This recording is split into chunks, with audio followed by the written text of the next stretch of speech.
وما كنتم تستترون أن يشهد عليكم سمعكم ولا أبصاركم ولا جلودكم اور نہیں تھے تم چھپتے یہ کہ گواہی دیں گے تم پر تمہارے کان اور تمہاری آنکھیں اور تمہارے چمڑے یا کھالیں. وَلَٰكِنْ ظَنَنْتُمْ أَنَّ اللَّهَ لَا يَعْلَمُ كَثِيرًا مِّمَّا تَعْمَلُونَ، لیکن تم گمان کرتے تھے یہ کہ اللہ تعالیٰ نہیں جانتے بہت زیادہ وہ جو تم کرتے ہو.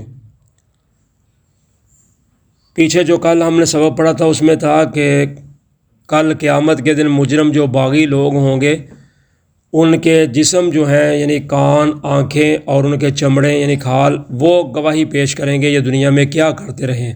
جب مجرم انکار کریں گے اللہ کے اور جو کرامن کاتبین نے لکھا ہوگا اس کا، تو پھر اللہ تعالیٰ ان پر گواہ ان کے جسم کو ہی لائیں گے، کان بولیں گے، آنکھیں بتائیں گی اور ان کے چمڑے بتائیں گے. تو اب اللہ تعالیٰ فرماتے ہیں کہ تم لوگوں سے تو چھپتے تھے گناہ کرتے وقت کہ کہیں کوئی ہمیں دیکھ نہ لے، لیکن تم اپنے آپ سے نہیں چھپتے تھے. یعنی تمہیں یہ نہیں پتہ تھا کہ یہ ہمارے جو کان ہیں یا ہماری آنکھیں ہیں، یہ ہمارا چمڑا یہ بھی ہمارے خلاف گواہی دے گا. جیسے آج کل یہ موبائل ہے، یہ بہت بڑا ایک آزمائش ہے انسان کے لیے. تو آج لوگ سارا دن ساری رات اس کو چلاتے ہیں، استعمال کرتے ہیں.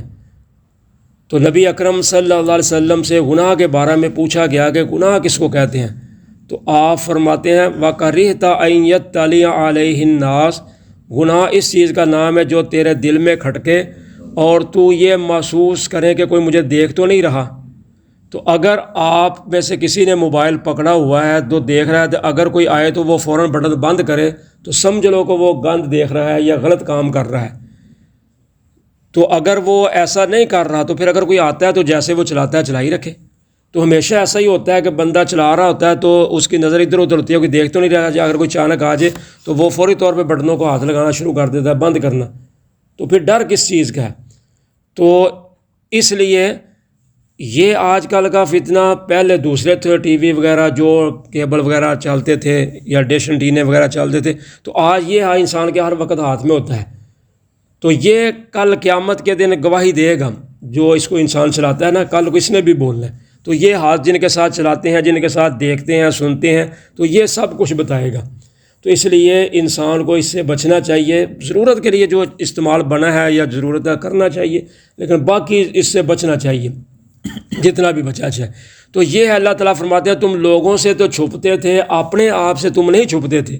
تمہیں پتہ ہی نہیں تھا کہ ہمارے خلاف کل ہمارے کانوں نے بھی گواہی دے دینی ہے، ہمارے آنکھوں نے بھی گواہی دے دینی ہے، ہمارے جسموں نے بھی گواہی دے دینی ہے.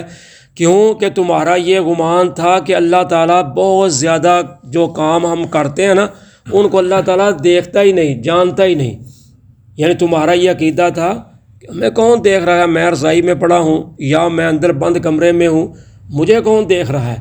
تو حالانکہ انسان جہاں بھی ہو، کوئی دیکھے یا نہ دیکھے، اللہ کی ذات دیکھتی ہے. اللہ تعالیٰ فرماتے ہیں لا تدرکہ الابصار وہو یدرک الابصار. دنیا جہان کی تمام آنکھیں مل کر بھی اللہ کو دیکھنا چاہیں تو نہیں دیکھ سکتی، لیکن اللہ تعالیٰ تمام آنکھوں کو دیکھ رہا ہے. وَهُوَ اللطیف الخبیر، اور وہ باریک بین بھی ہے اور خبردان بھی ہے. تو اس لیے انسان کا آنکھ سے اشارہ کرنا، آپ کو چپکنا، اللہ تعالیٰ وہ بھی جانتے ہیں کہ اس نے آنکھ بند کیوں کی ہے، آنکھ کیوں کھولی ہے. جیسے ایک حدیث میں آتا ہے کہ نبی اکرم صلی اللہ علیہ وسلم کے پاس ایک آدمی آیا، اس نے آپ کی گستاخی، بے ادبی کی، بہت زیادہ باتیں کی. تو صحابہ خاموش رہے، کسی نے کوئی جواب ہی نہ دیا، تو چلا گیا وہ. تو آپ نے فرمایا بھائی تم صحابہ تم میں سے کوئی بھی ایسا نہیں تھا کہ جو اس کو روکتا، اس نے تمہارے سامنے کیا کچھ کیا، تو تم نے کسی نے روکا ہی نہیں اس کو. تو آپ نے فرمایا میں حضور ہمیں کیا پتہ تھا وہ کس معاملے میں کر رہا ہے، تو کم از کم آپ اگر ہمیں حکم دیتے تو پھر دیکھتے ہم اس کو جانے دیتے کیسے، یا اگر حکم نہیں دے رہا تھا تو کم از کم آنکھ سے اشارہ کر دیتے. تو آپ نے فرمایا کہ میرا رب جو ہے آنکھوں کی خیانت کو بھی پسند نہیں کرتا، یعنی آنکھ کے ساتھ بھی اشارہ نہیں کرنا چاہیے. تو آج ہم کیا کچھ نہیں کرتے، اللہ بس معاف کرے ہم سب کوئی. تو یہ ہے کہ اللہ تعالیٰ فرماتے ہیں کہ ان کا یہ گمان تھا کہ اللہ تعالیٰ ہمارے بہت کاموں کو تو جانتا ہی نہیں، اللہ کو تو پتہ ہی نہیں ہم کیا کر رہے ہیں، حالانکہ اللہ کو تو سب کچھ پتہ ہے۔ وَذَالِكُمْ ظَنُّكُمُ الَّذِي ظَنَنْتُمْ بِرَبِّكُمْ، اور یہ تھا تمہارا گمان جو تم نے اپنے رب کے ساتھ گمان رکھا، ارداکم، تو اس نے تمہیں ہلاکت میں ڈال دیا۔ فَأَصْبَحْتُم مِّنَ الْخَاسِرِينَ، پس ہو گئے تم خسارہ پانے والوں میں سے، یعنی جو تم نے رب کے ساتھ گمان رکھا ہوا تھا نا، آج اسی گمان نے تمہیں ہلاک کیا ہے۔ تو حدیث پاک میں آتا ہے، اللہ تعالیٰ فرماتے ہیں، حدیث اس کو قدسی کہتے ہیں کہ آنا عند ظنی عبدی بی و آنا معاہ، کہ میں اپنے بندے کے گمان کے ساتھ ہوں، جیسا وہ میرے ساتھ گمان رکھے گا میں بھی اس کے ساتھ اسی طرح ہوں۔ اذا ذکرنی فی نفسی ذکرتہ فی نفسی، اگر کوئی بندہ مجھے اپنے اندر اندر ہی پکارے گا، یعنی زبان سے نہیں، ظاہری نہیں، اندر اندر ہی مجھے پکارے گا تو میں بھی اس کو اپنے دل میں ہی پکاروں گا۔ اگر مجھے کہیں گروپ میں، جماعت میں بیٹھ کے لوگوں میں میرا تذکرہ کرے گا تو میں بھی اس کا تذکرہ پھر فرشتوں میں بیٹھ کے کروں گا۔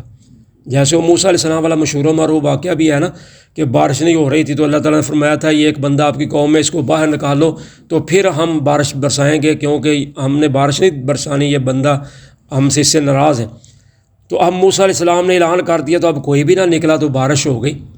تو اللہ تعالیٰ کے نبی موسیٰ علیہ السلام کی کیونکہ طبیعت جلالی تھی تو اللہ تعالیٰ سے ہم کلام بھی ہوئے تھے، بہت اللہ کے محبوب پیغمبر تھے، تو کہنے لگے اللہ کریم جی تم تو کہتے تھے کہ میں بندہ نکلے گا تو پھر بارش کروں گا، بندہ تو نکلا نہیں تو آپ نے بارش کر دی ہے۔ حالانکہ اللہ سے کون پوچھ سکتا ہے، لیکن اللہ کے نبی موسیٰ علیہ السلام نے پوچھا اللہ سے، تو اللہ تعالیٰ نے فرمایا کہ موسیٰ اس نے ہم سے معافی مانگ لی ہے، ہم سے اس نے رجوع کر لی ہے، اس لیے ہم نے اس کو معاف کر دیا تو ہم نے بارش برسا دی۔ تو موسیٰ علیہ السلام کہنے لگے اللہ جی پھر مجھے بتا دو کم از کم وہ کون بندہ ہے۔ تو اللہ تعالیٰ نے فرمایا نہیں، جب اس نے ہم سے اندر اندر ہی بات کر لی ہے تو اب ہم کیسے اس کا پردہ چاک کریں؟ تو اگر یہی کرنا تھا تو پھر ہم پہلے بھی کر سکتے تھے۔ تو جب اس نے ہم سے ڈر گیا اندر اندر سے تو ہم نے اس کی توبہ قبول کر لی ہے، تو اس لیے ہم اس کا نام آپ کو نہیں بتائیں گے۔ تو یہ ہے اندر سے کہ بندہ اندر اندر سے اللہ سے ڈر جائے۔ تو اللہ تعالیٰ فرماتے ہیں کہ میں اپنے بندے کے گمان کے پاس ہوں۔ تو یہ تمہارا جو گمان تھا نا کہ ہمیں کون دیکھ رہا ہے، اسی گمان نے آج تمہیں ہلاک کر دیا۔ تو آج بندہ جب چوری کرتا ہے، کہیں دکان پہ لگا ہوتا ہے یا کسی کے ملازم ہوتا ہے، تو جب چیز چراتا ہے نا تو وہ کہتا ہے مالک کہاں دیکھ رہا ہے۔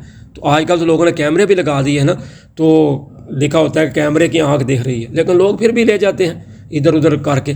تو بندہ سمجھتا ہے کہ یہ مالک نہیں دیکھ رہا، تو گلے سے پیسے چرا لے، موبائل چوری کر لیا، کوئی چیز چوری کر لے، تو آخر اللہ تو دیکھ رہا ہے نا۔ پھر یہی ہاتھ کل قیامت کو گواہی دیں گے۔ فَإِن يَصْبِرُوا فَالنَّارُ مَثْوًى لَّهُمْ، پس اگر وہ صبر کریں تو ان کا ٹھکانہ جہنم کی آگ ہے۔ وَإِن يَسْتَعْتِبُوا، اور اگر وہ توبہ طلب کریں، فَمَا هُم مِّنَ الْمُعْتَبِينَ، پس نہیں ہوں گے وہ توبہ قبول کیے ہوئے میں سے۔ تو اللہ تعالیٰ فرماتے ہیں اب یہ صبر کریں یا نہ کریں، ان کا ٹھکانہ جہنم ہی ہے۔ دنیا میں تو بندہ صبر کرتا تھا تو چلو ترس آ جاتا تھا کسی نہ کسی کو، یا اللہ کو آ جاتا تھا، یا کہتے ہیں صبر کا پھل میٹھا ہے، صبر کرے بندہ تو چلو کچھ ہو ہی جاتا ہے۔ لیکن ادھر اللہ تعالیٰ فرماتے ہیں یہ صبر کریں یا نہ کریں، یعنی روئیں یا نہ روئیں، ادھر انہوں نے رہنا ہی جہنم میں ہے۔ اگر وہ توبہ طلب کریں یعنی معافی کی کوئی درخواست کریں، ملت سماجت کوئی کریں، تو وہ بھی نہیں ہوگی۔ کیوں کہ دنیا میں ان کو کہا گیا تھا کہ تم بندے بنو، نہیں بنے تو آج جو مرضی کر لیں، آج ان کی توبہ بھی قبول نہیں ہوگی، ان کی کوئی منت سماجت نہیں ہوگی، بلکہ ہم پیچھے پڑھ رہے ہیں کہ پھر اس دن وہ جو فرشتہ ہوگا نا، مالک جو جہنم کے فرشتوں کے اوپر مقرر کیا ہوگا، سب سے ان کا بڑا دروغہ ہیڈ جڑا ہوگا، اس کو ہی کہیں گے وَنَادَوْا يَا مَالِكُ لِيَقْضِيَ عَلَيْنَا رَبُّكَ، تو وہی کم از کم آج ہمارے رب سے، اپنے رب سے کہے کہ ہم پر کوئی فیصلہ ہی کر دے، ہم نہ مروں میں ہیں نہ زندوں میں ہیں، تو ہمارا رب بھی کوئی فیصلہ کر دے آج ہمارے بارے کوئی بھی۔ تو کہا جائے گا اِنَّكُمْ مَاكِثُونَ، آج تم نے ادھر ہی رہنا ہے، آج کچھ نہیں، نہ مرنا ہے نہ زندہ، ادھر ہی تم نے رہنا ہے، اسی حالت میں رہو گے۔ تو یہ ہے اللہ تعالیٰ فرماتے ہیں کہ توبہ کریں گے، منت سماجت کریں گے، ہم ان کی وہ بھی قبول نہیں کریں گے۔ وَقَيَّضْنَا لَهُمْ قُرَنَاءَ، اور ہم مقرر کر دیتے ہیں ان کے لیے برے دوست، فَزَيَّنُوا لَهُم مَّا بَيْنَ أَيْدِيهِمْ وَمَا خَلْفَهُم، تو وہ ان کے لیے مزین کر دیتے ہیں، خوبصورت بنا دیتے ہیں جو ان کے آگے ہوتا ہے، جو ان کے پیچھے ہوتا ہے۔ وَحَقَّ عَلَيْهِمُ الْقَوْلُ فِي أُمَمٍ، اور ثابت ہو گئی اللہ کی بات ان پر پہلی امتوں کی طرح، قد خلت من قبلہم من الجن والانس، تحقیق گزر چکے ان سے پہلے جن اور انسان، انہم کانوا خاسرین، بے شک تھے وہ نقصان اٹھانے والے۔ تو اب اللہ تعالیٰ فرماتے ہیں جو برے لوگ ہوتے ہیں نا، ہم ان کے دوست بھی پھر برے ہی مقرر کر دیتے ہیں۔ جیسے چور، تاش کھیلنے والا، آج جو بھی گندا کام کرنے والا، اس کے دوست بھی اسی طرح کے ہوں گے۔ جب وہ جا کر ان کو کہانی سنائے گا نا، رات میں نے یہ کر دیا جناب، میں نے ادھر وہ کر دیا، تو وہ آگے سے اس کو کوئی شرم محسوس نہیں دلائیں گے، بلکہ وہ بھی آگے سے کہیں کہ بھائی اچھا کیا تو، میں نے بھی فلاں وقت میں یہ کام کیا تھا۔ یعنی آگے سے وہ اس کو اور بھڑکائیں گے اور اس کو اور دلیری دیں گے، یہ نہیں کہیں گے کہ بھائی تو نے غلط کام کیا ہے، تو نے زیادتی کیا، ایسے نہیں کرنا تھا۔ وہ تو وہی کرے گا اگر کوئی اچھا ہوگا، تو برا برے کو کیسے مت دے گا، نشئی نشئی کو کیسے کہے گا، چور چور کو کیسے کہے گا، اس نے تو وہی لین دینی ہے جس لین پہ وہ خود بھی لگا ہوا ہے۔ تو اس لیے اللہ تعالیٰ فرماتے ہیں ہم پھر ان کے لیے برے ساتھی مقرر کر دیتے ہیں جو ان کے لیے خوبصورت بنا کے پیش کرتے ہیں، جو ان کے آگے ہوتا ہے، جو پیچھے ہوتا ہے۔ تو اللہ تعالیٰ فرماتے ہیں اللہ کی بات ثابت ہو گئی، یعنی کلمہ عذاب ثابت ہو گیا، جیسے پہلی امتوں پہ ہوا تھا کہ جو انہوں نے کیا تھا، جو ان سے پہلے جن اور انسانوں کی امتیں گزر چکی ہیں، انہوں نے بھی برے کام کیے تو ہم نے ان کے مزین برے ساتھی ہی کر دیے۔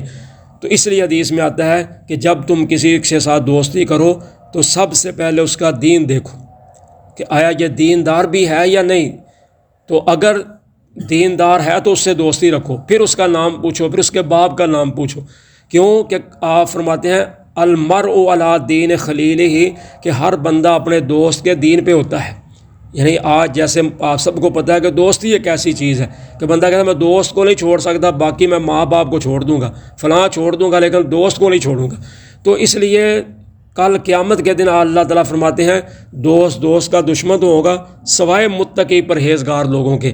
تو حدیث میں آتا ہے کہ جن لوگوں نے صرف اللہ کی رضا کے ساتھ ایک دوسرے کے ساتھ دوستی رکھی ہوگی، کل قیامت والے دن اللہ تعالیٰ ان کو اپنے عرش عظیم کا سایہ نصیب فرمائیں گے۔ تو جن کی مطلب کی دوستی تھی صرف کھانے پینے کی یا حسن و جمال کی یا اور کسی قسم کی بھی غلط کاریوں کی وجہ سے، تو کل قیامت کے دن وہ دوست کا دشمن ہوگا، پھر اپنے ہاتھوں کو چاک مارے گا، اپنے ہاتھوں کو کاٹے گا، تو کہے گا کاش یا ویلتا لیتنی لم اتخذ فلانا خلیلا، کہ میں فلاں کو اپنا دوست نہ بناتا، اس نے مجھے سیدھے راستے سے ہی گمراہ کر دیا۔ تو اس لیے اللہ تعالیٰ فرماتے ہیں کہ ہم برے لوگوں کا برے ہی دوست بنا دیتے ہیں، جو پھر ان کو خوبصورت بنا کی چیزیں دکھاتے ہیں۔ تو اللہ تعالیٰ فرماتے ہیں یہ نقصان اٹھانے والے ہیں۔ جزاکم اللہ۔